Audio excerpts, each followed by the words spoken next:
Hello and welcome to my new project. For Father's Day I got this AK Interactive English Hotel diorama. It's touted to be an all-in-one box, but more materials are needed to complete the project.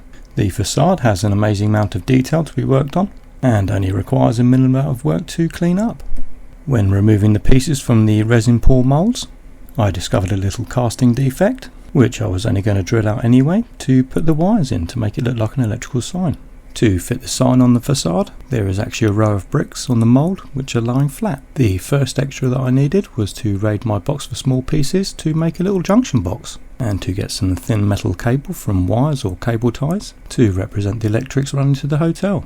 After deciding which piece would look the best, it was time for painting. Using the paints provided, the instructions say to mix 4 different shades of brick colour.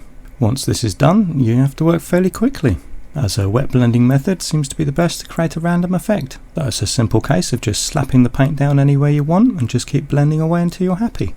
Trying to keep the dark colours near the edges that would receive more shadow. And when all the bricks are covered, use the original colours for the bricks that aren't blended to pick out and highlight individual bricks or little clusters. Feel free to pick as many or as little as you wish. As the shadows would be the hardest to paint, I then filled in all the areas that would receive no light with the black paint, including the windows, and mixing the red and black to make a dark brown, paint the drain pipe. For all the boxes in the window, I just got creative and mixed many different colours and painted them all randomly until they were done. Knowing how I was going to knock the colours back later, I wasn't too worried if they were too bright or not. The instructions do tell you how to make a stone colour mix. However, I have a good stone paint, so I used that instead and painted the sign with it as well, along with the red brick colour for the letters. Using my specially crafted tool, it was time to superglue the wires down and the sign. And for the eagle eye people out there, I did just slap the sign down, and about half an hour later thought, why didn't I measure it to see if it's straight or not? But that would have taken more time. After inserting the last wire into the convenient hole that was left in the cast, I painted all the tricky wood areas with green off camera, and then slapped some green down when recording to make it look like I'm recording everything I do. Deviating from the instructions again, I used the black ink to fill the window areas, followed very quickly before it completely cured with a gloss varnish, which then lifts the black ink up and integrates itself into it. Now to break up my special chemicals and oils, I created a wash using the dark brown and just haphazardly threw it over all the little boxes inside the window. This created a sort of 3D effect and helped enhance the shadows. Then mixing the white and the light brown colour, I added a dot filter before the brown had even dried and blended it from top to bottom to give it a sort of highlight. This also helped to mute most of the colours so they don't stand out. And then grinding up muddy dusty colours of chalk, I dusted the entire area before the oils would fully cure to help them stick.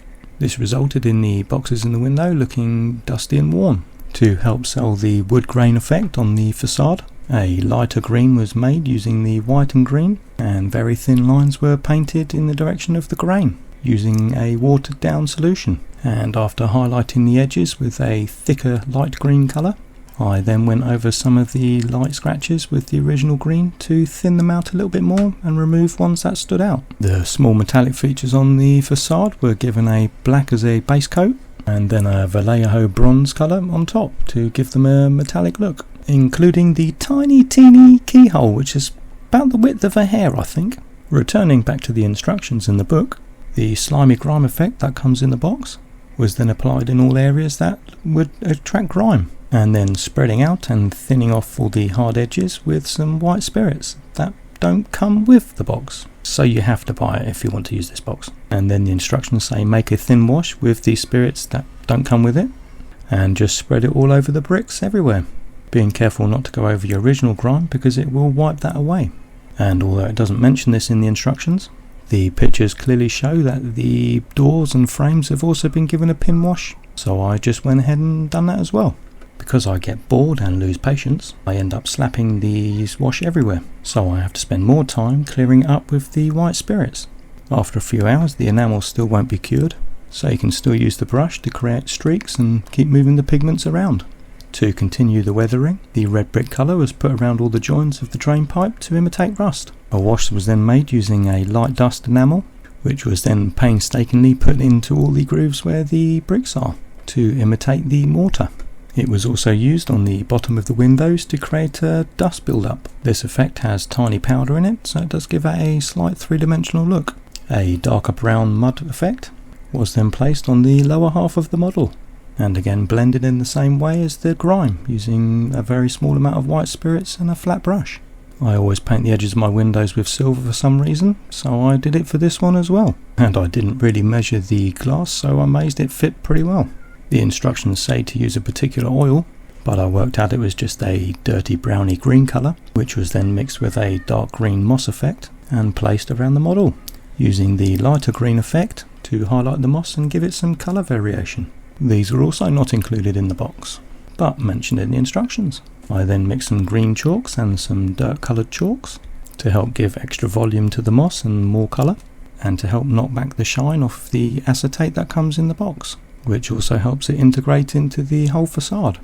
Included in the kit was a banner that I was going to weather and incorporate, but I just couldn't figure out where to put it. I just didn't really like it, and I decided the bottom of the model was too dirty and dark, so I fixed it with the white spirits, as I knew enamels can take days to dry. I then glued it to a photo frame with my children on the right hand side to finish the Father's Day present. If you're a parent and still watching, you'll get the joke on how your children treat your house and keep their rooms tidy like the window. So thanks for watching and have fun.